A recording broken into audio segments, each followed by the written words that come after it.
nasional Hari buruh ya, juga selalu unjuk rasa mengenai kenaikan upah.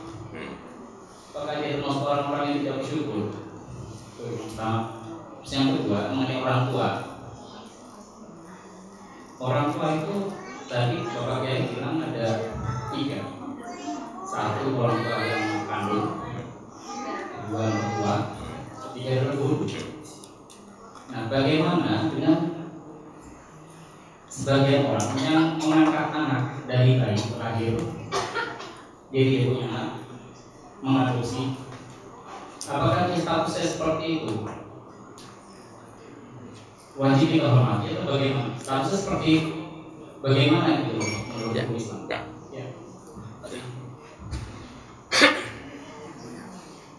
Mau langsung atau mau ditangkap aja? Langsung dulu. Yang pertama soal demonstrasi buruh menuntut kenaikan gaji. Ini harus dilihat dari beberapa segi. Pertama, dia nuntut itu nuntut haknya, nuntut sesuatu yang bukan haknya. Kalau undang-undang menyatakan dia harus dapat gaji UMR misalnya 2 juta, tapi digaji 1,5 juta, berarti dia memang punya hak ya, 500.000. Orang mengambil haknya itu termasuk tolakul halal. Tolakul halal itu bagian dari jihad. Ini nggak ada hubungannya dengan syukur. Syukur ini setelah dia berjuang demo untuk mendapatkan haknya, ternyata harusnya dapat 500, dapatnya cuma 100, tetap alhamdulillah. Itu dalam rangka itu. Saya keluar rumah mencari rezeki dengan semangat. Apa berarti nggak bersyukur? Oh, bukan. Bersyukur itu atas nikmat yang sudah dicapai. Ini kan nikmat belum dicapai, ingin mengejar nikmat. Begitu dapat, syukurilah. Jadi orang demo itu bisa memang yang bersyukur juga ada, yang enggak juga ada. Artinya sebenarnya nikmat banyak, gitu kan? Tapi belum disyukuri. Sedang ini yang mau diambil. Saya kerja tiap hari dagang misalnya. Apa berarti saya nggak bersyukur? Tidak. Dagang ini menjalankan perintah Allah. Idza qudiyatish sholatu fantashiru fil ardi wabtaghu min fadlillah. Urusan sholat sudah selesai, fantashiru fil ardi, keluar rumah. Ngapain? Wabtaghu min fadlillah, cari anugerah Allah. Itu perintah. Jadi kita demo kalau memang itu hak kita. Demo itu menjalankan perintah berarti, baik perintah undang-undang negara atau perintah agama. Jadi nggak tahu gunanya. Silakan demo kalau memang haknya. Tapi demonya murni ya, murni artinya memang ingin menuntut hak. Kan kadang-kadang demo sekarang ada demo yang bersifatnya demo politis pesanan, demo yang ingin menjatuhkan menteri, tenaga kerja, demo yang ingin menjatuhkan direktur di kantornya. Nah itu lain lagi. Ini kalau murni mengambil haknya silakan. Ya, tapi kalau demo dalam rangka menjatuhkan orang lain seperti dolim, ya. 1. Nomor 2 mengenai anak angkat. Dalam Islam memang anak angkat ini nggak bisa menjadi status sebagai anak. Artinya anak yang berarti status dapat warisan, enggak. Anak angkat itu dia tetap orang lain ya, yang diasuh dididik. Wajib hormat nggak kepada ayah angkat atau ibu angkat? Jawabnya harus. Kenapa? Itu orang yang banyak biasa. Gitu. Ajaran Nabi itu kan kita harus menghargai orang-orang yang memang berjasa kepada kita. Termasuk guru tadi bisa menjadi mulia karena dia dianggap berjasa. Orang tua memang bukan. Ya. Sama juga kalau saya kan orang dihormati itu sebenarnya banyak alasannya. Di samping orang tua karena tuanya. Ini orang bukan orang tua saya, bukan guru saya, tapi umurnya lebih tua dari saya. Saya wajib hormat. Ada anak muda tapi soleh, pinter, alim, kiai muda. Ini yang tua juga harus hormat. Kalau yang muda tetap kiainya harus hormat sama yang tua. Kiai yang muda hormat kepada yang tua karena tuanya. Yang orang tua ini hormat kepada si muda ini karena ilmunya. Dulu pernah Walid Syafi'i Azami ada tamu dari Mesir apa Suriah, alim. Ketika beliau ke Indonesia pengen, karena dengar siapa Walid Syafi'i Azami pengen ikut halaqah untuk ngaji. Waktu itu pas di Bayoran Baru untuk ngaji ikut salaman gitu kan. Udah bisa salaman dibisikin, Walid itu Syekh Agung dari langsung kamu nggak boleh terima, pengen celaka lagi gitu kan. Akhirnya dicium tangannya masih muda, rebutan cium tangan. Termasuk orang yang berjasa, gitu. Jadi bahwa anak angkat harus taat, harus tadim, harus menghormati, iya. Tapi tetap statusnya bukan bapak kandung, yang artinya orang yang anak angkat itu perempuan, dia nggak boleh jadi wali. Saya angkat anak perempuan, dia tetap orang lain buat saya. Artinya apa? Kalau dia nggak jadi hubungan mahram dengan saya, dia besar, saya salaman terbatal. Karena dia orang lain, saya mati dia nggak bisa dapat warisan dari saya. Dia nikah nggak bisa saya jadi wali, karena saya bukan bapaknya.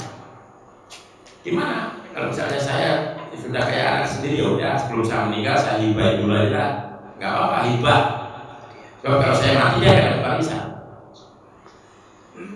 Terus gimana nanti gede kalau salaman nggak boleh kan kita yang gede dari kecil. Caranya biasanya kalau mau ngadopsi anak, kalau anak yang diadopsi itu perempuan, misalnya saya ngadopsi anak perempuan, begitu umurnya belum 2 tahun, ya, saya cari, kalau ibu saya masih muda, suruh susuin ibu saya, bu susuin bu, kan 5 kali susuan kan, susuan pertama sampai kenyang, udah tidur, ntar bangun nangis susuin lagi, sampai 5 kali lah.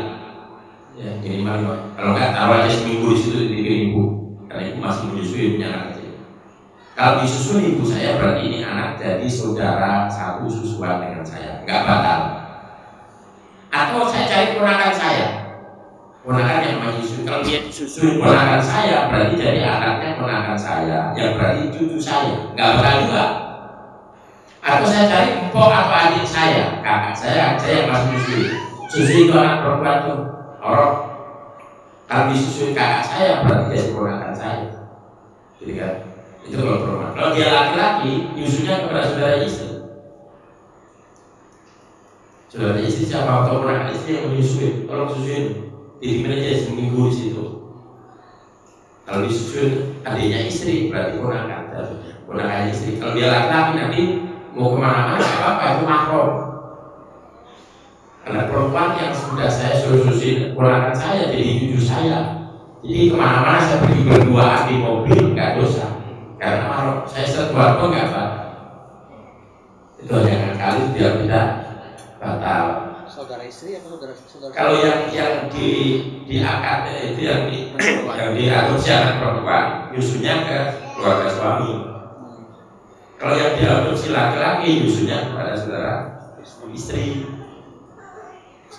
Ya, silang. Kenapa? Karena dia laki-laki. Nanti kalau gede ini, itu gede, mau nganterin di akadnya nggak bisa, bukan mahram.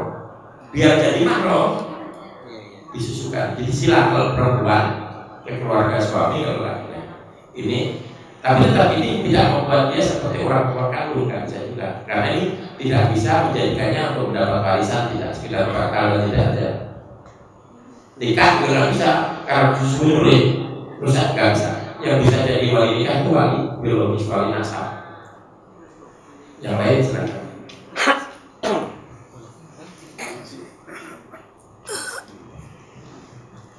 Terima kasih Pak Kiai. Assalamualaikum warahmatullahi wabarakatuh. Pertanyaan saya agak sedikit menyimpang dari apa yang tadi disampaikan oleh Kiai tadi menyangkut sholat. Saya pernah dengar dari pengajian dari BTV bahwa pada sujud terakhir itu boleh berdoa di luar ucapan sujud. Ya. Tapi batasannya bagaimana itu yang pertama? Ya. Untuk berdoa bilangnya itu dijawab oleh Allah. Itu yang kedua masalah sholat sunnah tasbih, untuk malam dan siang bedanya apa? Dan di dalam tasbih itu utamanya yang tepat apa? Ya. Yang ketiga masalah sholat sunnah tahajud, batasannya apa batasan sholat sunnah tahajud? Terima kasih.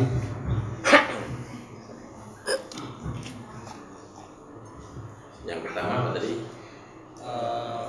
Masalah doa waktu sujud terakhir. Ya. Jadi doa pada sujud terakhir setiap sholat. Jadi sebenarnya doa itu tidak hanya pada sujud terakhir. Di semua sujud kita diperintahkan doa. Itu hanya alternatif terakhir. Udah kalau nggak mau setiap sujud ya paling nggak yang terakhir deh. Itu tawaran terakhir itu. Jangan sampai enggak. Makanya sujud itu sama dengan rukuk, sunnah dilamain. Ya, ada bahasa takwilus sujud. Ya, takwil memanjangkan sujud. Cuma ini ada orang-orang nggak tahu aliran apa. Dia mampu memanjangkan itu sujudnya itu glosor gitu. Jauh-jauh ke depan. Ini gara-gara ngaji, baca hadis, baca terjemah kakak itu memanjangkan sujud gitu. Ya kalau terjemahan apa adanya, tolak itu panjang, yutilu memanjangkan.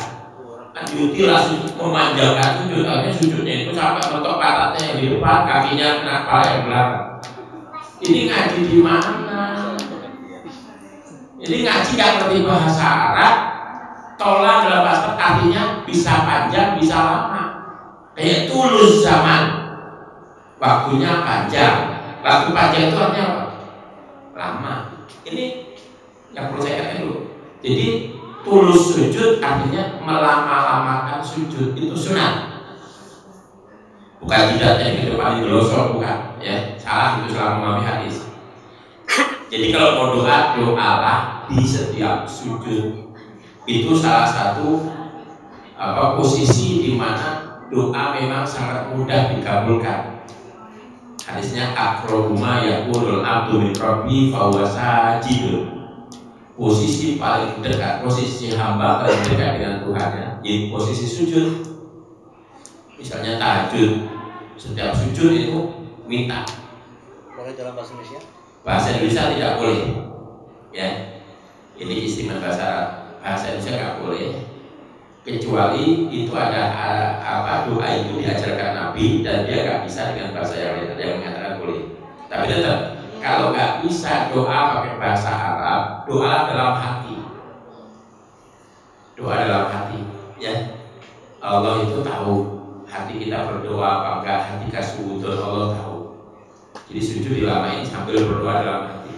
Kalau bisa jangan hanya sujud terakhir. Setiap kali sujud dilamain. Setiap sujud lama.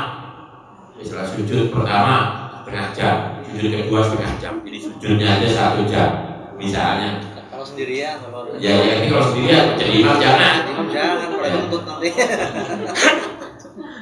Saya itu dulu punya ide sampai keras. Kalau ada orang jadi imam lama, suruh ngaji lagi. Nabi itu kalau jadi imam sebentar. Tapi kalau sholat sendiri baru lama. Makanya ada yang nanya tuh.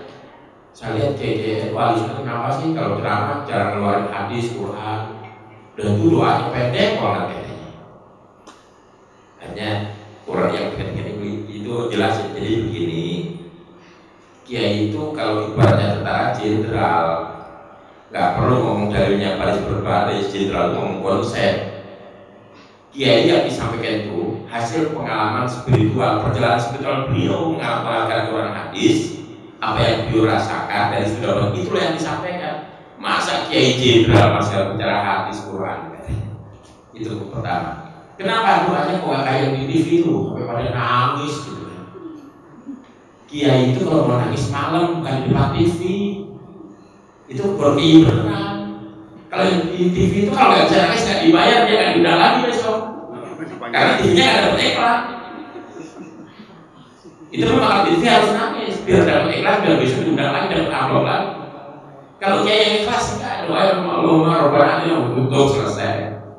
Kiai kalau nangis malam ketika menyendiri, doanya panjang, menangisnya beneran, bukan karena amplop, bukan karena sholat TV. Nabi juga sama kalau jadi imam, karena kalau di belakangnya ini orang kan ada yang mau guru-guru, mungkin ada udah sakit perut, mungkin angkat tuh imamnya apa banget. Jadi kalau sampai ada makmum tidak khusyuk gara-gara imamnya yang harus jawab. Ada ini anekdot. Orang buru-buru berangkat dari rumah sebelum subuh, pas subuh ketemu masjid di pinggir jalan, berhenti sholat subuh, tapi nggak ketemu masjid lagi. Rakaat pertama Al-Baqarah, kata makmum kali aja beberapa ayat, enggak sampai habis. Rakaat kedua Al-Imran, kata Mas ngomong, mudah-mudahan nggak habis, sampai habis juga. Jadi sholat subuhnya itu lama sampai menjelang terbit matahari baru selesai. Begitu selesai ujungnya apa? Maaf para jamaah silakan diulang. Kenapa? Aku lupa gak wudhu tadi. Di pojok tiba kurang aja. Saya sudah kalah nunggu, saya buru-buru ujung-ujungnya sholat lagi gitu.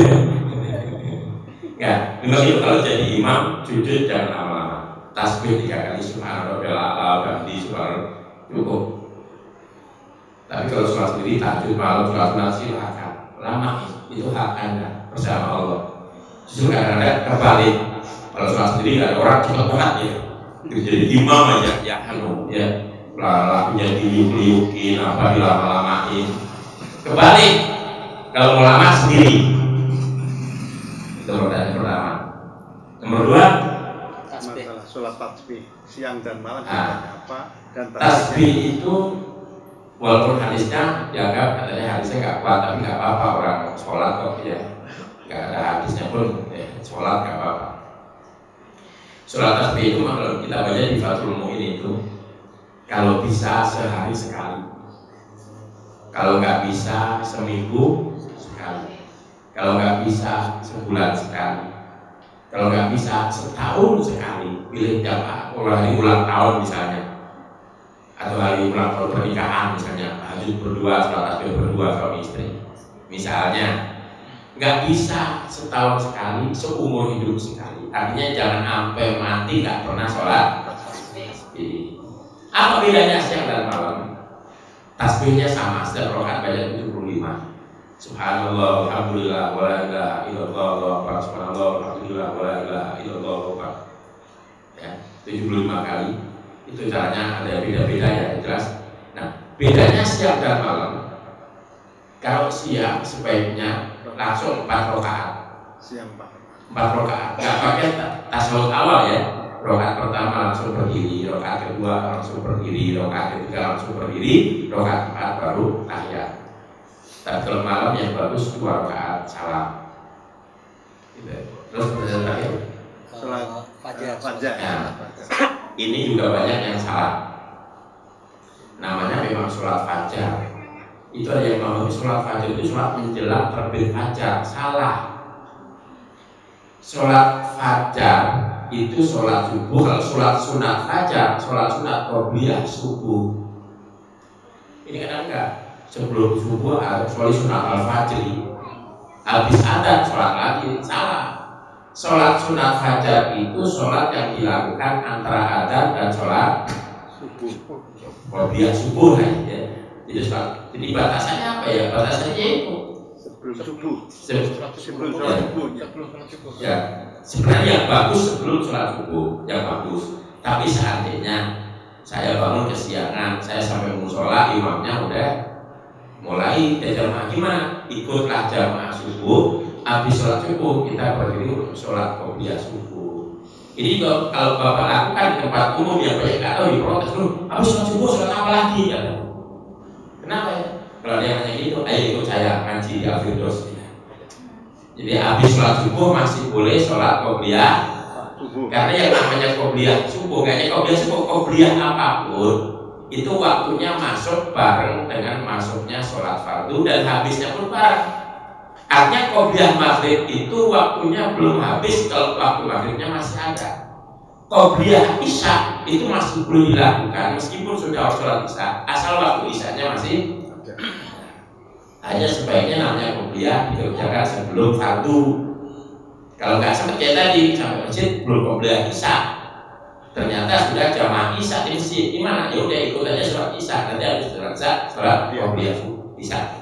Tambah sholat badiahnya. Jelas? Yang lain?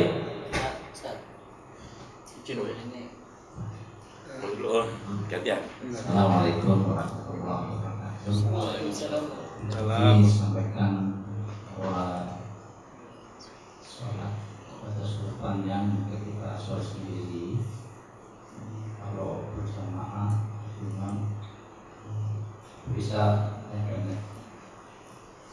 Terus saya mau tanyakan itu, gimana kalau lihat imam pada surat panjang di rakaat pertama itu juga sambil menunggu makmum yang ketinggalan atau jamaahnya itu lengkap Ustaz? Yang pertama.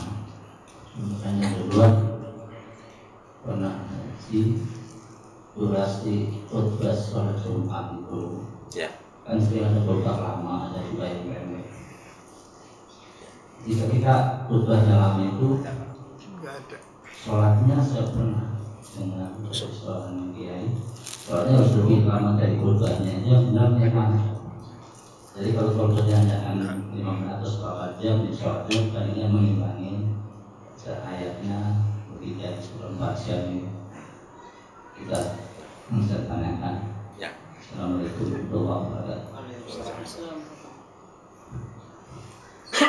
Yang pertama, memanjangkan surat karena menunggu makmum yang datang belakangan.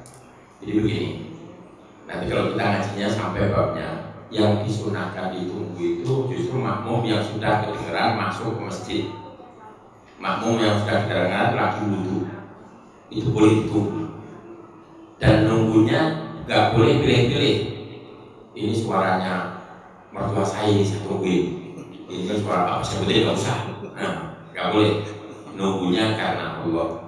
Itu pun nggak boleh dilakukan kalau dia lagi gitu. Asal telat dia lagi. Ini nggak boleh tuh. Kalau perlu malah ditinggal. Jadi nunggu ini boleh kalau orangnya yang ditunggu jelas sudah ada di situ. Sebab kalau kita nanti ruku, akibatnya bahkan kalau kita udah ruku, kalau udah ruku kita dengar ada yang lagi mau masuk mau takbir, tungguin sampai dia takbir sampai ikut ruku, hukumnya sunat nungguin. Tapi kalau tidak jelas yang mau datang siapa, berarti kita ini melakukan sesuatu untuk orang yang tidak jelas, sementara yang di belakang kita jadi korban. Makmum yang di belakang kita jadi korban. Dia pengen buru-buru jadi nggak mau ada urusan nggak kesampaian gara-gara mobil orang yang nggak pasti, kecuali pasti. Jadi boleh kalau pasti, si Anu pasti mau datang. Kalau enggak, apalagi tiap hari memang sholat isya, ya segitu-segitu orangnya nggak pernah nambah, nggak pernah dilamain sampai suratnya dilamain tetap aja nggak nambah. Ya berarti nggak perlu ditungguin. Toh sebenarnya jamaah ini kan kewajiban mereka masing-masing, dia yang harus datang, bukan imam yang harus nungguin. Harusnya jamaah yang nungguin, makmum yang nungguin imam. Kalau ada satu yang telat tapi sudah sampai tempat wudhu, udah masuk ke tempat masjid, baru dia berhak ditungguin. Kalau tidak, orangnya nggak jelas, nungguin siapa? Kali aja yang datang, ya nggak boleh kalau begitu.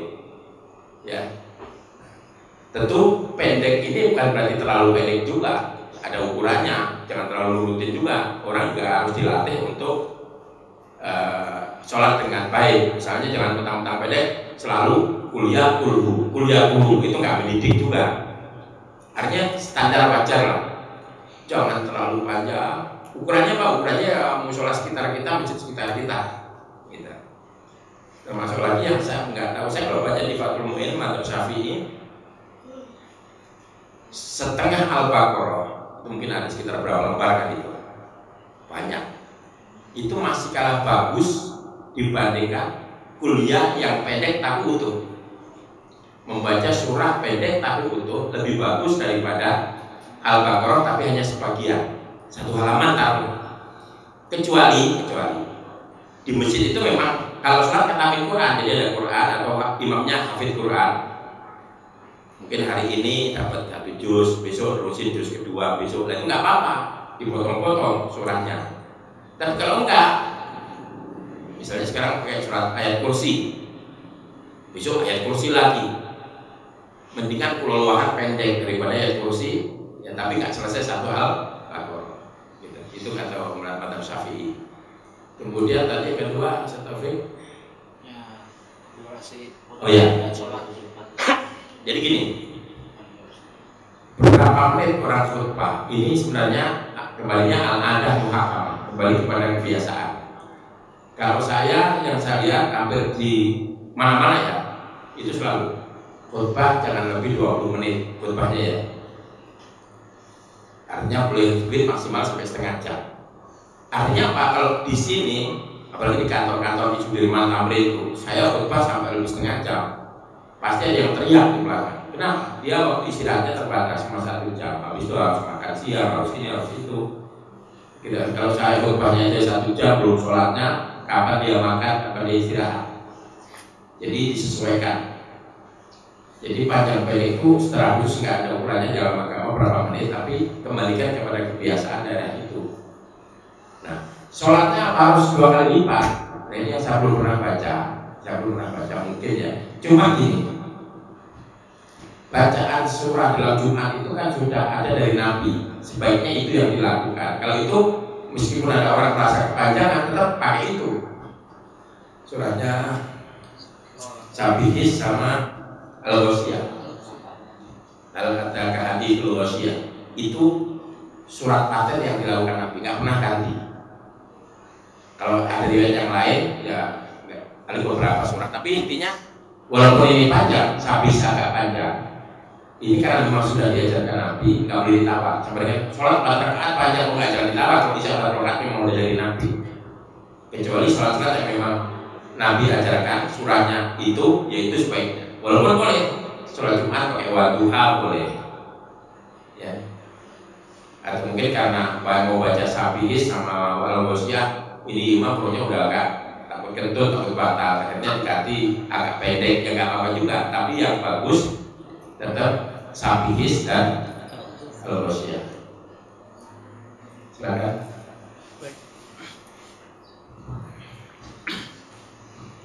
Baik, terima kasih waktu yang telah diberikan. Assalamualaikum warahmatullahi wabarakatuh. Begini Pak Yai, saya pernah sholat jamaah di tempat masjid tertentu. Ya. Jadi jamaah sebelah saya itu kakinya dibuka terlalu lebar. Kalau aplikasi kehidupan kan mungkin kalau masjidnya itu masih kosong mungkin oke lah, masih kita maklumin. Terus posisinya ini kan jamaah udah penuh, apakah ini kelihatannya kan nggak pas gitu. Yang pertama. Kemudian yang kedua, saya pernah sholat juga di masjid tertentu juga, tapi sendiri. Tiba-tiba ada jamaah datang ikut sholat dengan saya, maksudnya berjamaah. Nah ini di sebelah saya, sejajar dengan saya gitu. Udah gitu kakinya tuh nginjek kaki saya. Nah terus saya geser, terus nginjek lagi. Nggak dibalas. Ya terus saya lanjutkan sampai selesai karena posisi sholat itu saya tidak yakin. Setelah itu saya sholat lagi gitu. Mohon petunjuk dari Pak Yai, terima kasih. Yang pertama tentang kaki yang lebar itu. Lebar. sebenarnya ini, kalau saya baca ajaran kita itu semua gerakan dan posisi sholat berdiri itu diupayakan untuk gampang untuk bergerak. Termasuk ini, kenapa tahiyat awal dengan tahiyat akhir beda?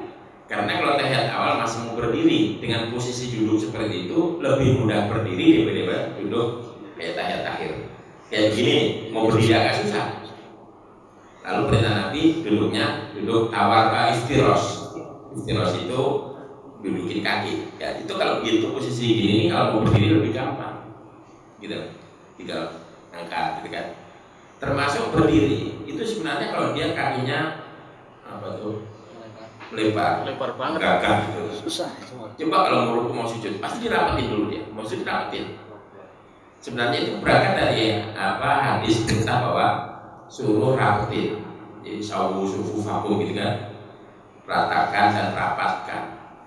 Pengertian rapat itu memang mereka memahami harus nempel. Rapat itu kayak perahu nempel gitu loh. Padahal kan rapat dan tidak itu kan lihat kondisional, ada muktadul hal, lihat, jadi relatif gitu. Rapatnya, macam merapatnya perangko yang fair. Kalau merapat orang itu artinya jarak antara makmum dengan makmum yang satu itu nggak bisa dilewati orang. Kalau masih bisa muat satu orang namanya belum rapat. Itu yang kita pahami di mazhab Syafi'i. Jadi rapat itu nggak perlu kaki dengan kaki nempel, sehingga apalagi sampai injek-injekan. iya. Coba bayangkan. Berdua gitu. Saya pernah di Mekah itu waktu habis tawaf langsung komat kan akhirnya orang sholat model mepet asal ruku gitu. Kalau kanan kiri saya ruku saya nggak bisa ruku. Dia berdua aja waktu ruku itu udah hampir mepet. Tidak waktu saya ruku desel-desel lagi. Yang susah waktu tasawuf. Dia numpang di badan saya numpang di badan orang. Itu udah kayak dia. Idealnya orang sholat itu kalau saya mau tasawuf nggak ganggu orang. Yang penting gitu, jarak antara makmum dengan makmum itu nggak muat untuk berdiri satu orang lagi. Kalau masih muat namanya belum rapat. Kepala kita diinjek. Ya kan? Itu yang susahnya gitu. Sampai sebenarnya kalau dia mau kakinya jangan dilempari, tarik aja orang, gitu loh. Mas, mepetan sini mas, gitu loh. Ini enggak, kita udah ngambil jarak, diinjek lagi. Tadi memahami kayak tadi takbir sujud tadi memanjangkan sujud itu artinya kan melamakan dia enggak judulnya berbuah gitu sampai masuk kecelakaan orang Melamakan. itu pertama nomor dua tadi Ini posisi makmum sama imam. iya Cep gitu. jadi gini Jajar. memang kalau imam satu makmum satu itu hampir ya bukan saja hampir sejajar Hampir. tumitnya makmum di belakang tumitnya imam jadi kalau orang sholat berdiri itu ukurannya tumit. Jadi kalau ada orang sholat sendirian, saya datang mau makmum, ini memang ambil sebelah kanan mundur sedikit. Tumit saya di belakang tumit imam. Jarak kanan kiri ya tadi yang penting jangan sampai muat satu orang jangan. Gitu kan? Itu kalau sholat berdiri. Kalau orang yang sholatnya sambil duduk, mungkin imamnya sholat sambil duduk, makmumnya duduk, maka ukurannya patah. Pantatnya makmum harus lebih ke belakang dibanding pantatnya imam. Meskipun dengkulnya makmum nyalip dengkulnya imam. Dengkulnya panjang. Ya misalnya di yang saat majelis makmum si Daus Mini jadi imamnya. Makmumnya saya. Walaupun pantat saya mundur, mungkin dengkul saya nyalip, nggak masalah. Yang penting pantatnya ya. Ketika berdiri, tumit makmum harus di belakang tumit imam, meskipun jempolnya nyalip jempolnya imam, karena kakinya panjang, telapak kakinya panjang, gitu loh. Jadi ukurannya tumit. Nah, ketika sudah dua orang berdiri, nanti ada makmum satu lagi datang. Di mana ambil posisi? Di belakang imam agak sebelah kiri. Takbir Allahu Akbar baru ditarik. Kalau enggak imamnya yang dorong. Yang salah, belum takbir sudah narik, ini salah. Jadi yang boleh narik orang sholat hanya orang yang juga sudah sholat. Sesama orang sholat boleh narik. Ini enggak belum takbir. Saya pernah itu orang aja pendek jenggotnya ditarik. Jadi saya nggak mau, gitu kan? Begitu dia takbir nggak usah disuruh, saya mundur melangkah, ijir. Begitu selesai, dia nanya kenapa tadi? Itu salah. Apa haknya narik saya? Ya, saya mau sholat masih mau kok. Yang boleh narik orang sholat hanya orang sholat. Saya takutnya dinarik saya boleh dia kabur, ternyata nggak sholat. Jadi gimana? Buktikan dulu ente sholat, ya Allah Akbar, pegang saya. Kalau perlu saya nggak usah ditarik, saya akan mundur. Kalau tahu. Nah, kalau tahu, kalau nggak tahu, jadi takbir dulu tapi. Sama juga begini. Kalau soft pertama udah penuh, ada satu orang di belakang kan nggak ada soft itu. Takbir dulu, tarik. Jadi jangan dulu takbir dan tarik salah. Karena di YouTube itu divisualkan itu salah ya. Mereka itu salah prakteknya. Kayaknya kita belum. Ya, nanti perlu jamaah yang benar gimana. Nanti kalau sampai bab jamaah, makanya ngajinya jangan putus. Biar nanti babnya juga nggak ada yang putus. Gimana jamaah yang benar? Gimana aja? Nanti kalau yang biasa jadi khotib, gimana jadi khotib yang benar? Gitu. Jangan sampai kan. Bahkan kalau imam mau manjangin surat, sementara makmumnya kita nggak tahu. Ini wajib nanya dan wajib dijawab lafdzul itu secara lisan. Makmum, gimana kalau sholat sekarang ini saya baca surah Yasin rakaat pertama, rakaat kedua saya baca surah Al-Waqiah. Makmum jawab setuju semua baru boleh. Nah, nanti bab jamaah itu kita bahas nanti, ada hadisnya, ada keterangannya macam-macam. Artinya jangan ukuran agama pakai otak saya, jangan. Bahkan kata Nabi, man fassarul Quran bi ra'yihi falyatabawwa maq'adahu minan nar. Atau kama qala Rasulullah. Orang yang menafsirkan Quran dengan otaknya sendiri, silahkan ambil tempat duduknya di neraka, sudah disiapin, ambil saja. Nggak boleh. Makanya ngaji ini talaki. Saya ngaji dari guru saya dari gurunya, gurunya dari gurunya, sampai tabiin, sampai sahabat, sampai nabi, nyambung ilmu ini. Ini sanad, silsilah ilmu. Kalau ada orang, saya cuma mau Quran hadis, kalau ulama masa masih bisa tinggal. Nah, ulama bisa tinggal itu bagaimana? Ini tahu tuh Quran hadis dari siapa? Ulama yang ngajar. Tanpa ulama kita nggak kenal hadis, nggak kenal Quran. Kata Nabi, kalau ulama warasatul anbiya, ulama ini pewaris Nabi. Kalau nggak butuh ulama buat siapa? Pakai pendapat sendiri. Faletama ambil tempatnya di neraka. Kecuali ulamanya memang yang nggak benar, ngomong asal ngomong, ya jangan diikuti. Kan sekarang banyak di Jakarta ulama bukan lulusan pesantren, tapi lulusan audis di Indonesia. Ya, lulus audisi Indonesia, bisa lucu, ceramahnya bagus, laku kemana dipanggil kiai. Padahal yang cuma tahunya hadis 1-2 boleh ngambil dari buku terjemahan, nggak diburukan lagi. Makanya saya selalu pesan murid-murid saya, kemarin ada yang ikut, akhirnya gagal mencari beberapa itu. Intinya nanti kalau jadi, tetap ngaji. Ada waktu malam tertentu yang kamu nggak terima undangan, malam bisa malam ngaji, kamu cari kiai di mana ngaji. Kalau mikirin duit, nggak ada habisnya. Ada hadis kunci itu.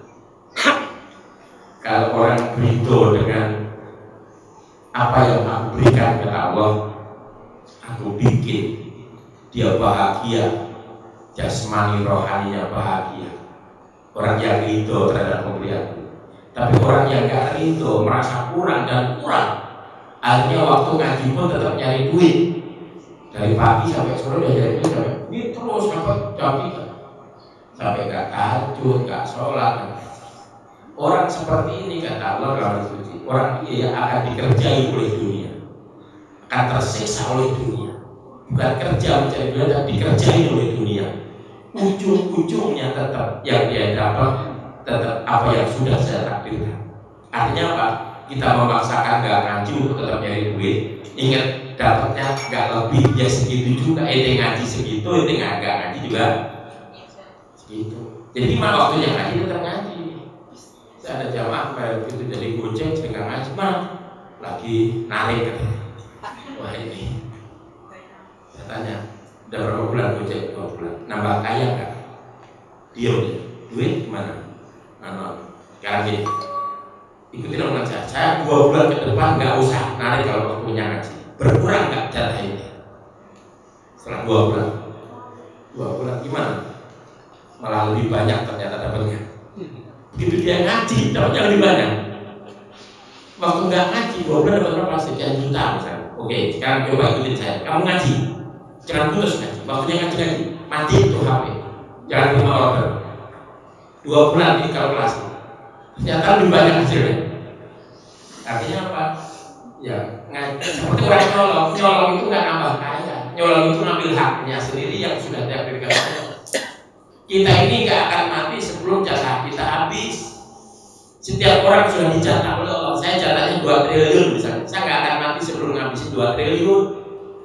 2 triliun ini bisa saya ambil dengan cara yang halal. Bisa juga dengan korupsi. Tetap aja nggak lebih dari 2 triliun kalau korupsi. Jadi nyolong kan nambah kaya. Cuman orang yang nggak sabar, kalau dia sabar mau berusaha dengan cara yang halal dapat 2 triliun. Udah nggak halal, dosa, neraka. Kenapa nggak ngaji? Aja ngaji tetap ngaji. Rezeki mah nggak yang mestinya ada ambil surga ini nggak bisa multi ngaji kalau diganti oleh hari yang lain, bahkan bisa lebih banyak. Cukup ya? Dari saya. Satu lagi nggak positif. Moga-moga. Kaitannya dengan sholat kita sok pertama dilakukan imam sudah penuh, kemudian dilakukan ambil posisinya itu di tengah apa pilih? Kalau tengah kan kalau narik ke depan di tengah-tengah. Ya. Ya. Jadi kalau soft pertama udah penuh, orang datang yang bagus ngambil sebelah kanan imam, tapi jangan jauh-jauh. Ya, posisi itu kan utamanya sebelah kanan imam dulu. Nah, nanti udah Allahu Akbar, tarik satu dari depan. Kalau dia bolong, yang dari samping merapat. Ya, ambil, tarik, mundur satu. Lalu bolong ini merapat. Nanti kalau datang lagi, isi yang pojok yang kosong dulu. Gitu ya. Jadi ngambilnya di ujung. Karena soft paling bagus, pertama sebelah kanan imam, dua yang paling dekat dengan imam. Sebelah kanan paling dekat, baru terus kanan, nah kiri, baru soft kedua dan seterusnya. Makanya kalau kita ada di belakang, tetap di belakang imam, agak sebelah kanan dikit, Allahu Akbar, gitu loh, tarik satu mundur. Tapi susah juga kalau yang ditarik nggak ngaji, ditarik nggak mau dia. Malah Kita tarik mukul gini kadang-kadang. Misalnya kita main-main, kita tarik pas sebelah gini. Ya mungkin malah ngomong, sebelahnya nggak ngerti. ditarik malah ngomong, ngapain kan udah ngerti? Ngapain ya? Jadi kadang-kadang gitu, yang ditarik harus ngerti, yang menarik juga harus ngerti. Yang ditarik nggak ngerti, ya. Nggak mau ya. Jadi intinya tetap di tengah, tarik mundur, begitu ada yang bolong dari samping merapat. Tapi kalau ada yang duluin, dia nggak tahu mungkin ambilnya di posisi kanan paling kanan. Kita ikutin atau kita bikin sendiri? Maksudnya ini, softnya ada Soft kedua, ini ada orang makmum tapi udah ngambilnya di pojok paling kanan. Nah, dia yang salah. Iya, maksudnya kita jangan ngikutin yang salah. Berarti kita di tengah. Ya, jangan ngikutin yang salah. Iya. Lagi jawaban yang bisa batal itu. Nah, jadi kita tetap di tengah ya. Ya, cukup. Dari saya, terima kasih, maaf ya. Assalamualaikum warahmatullahi wabarakatuh.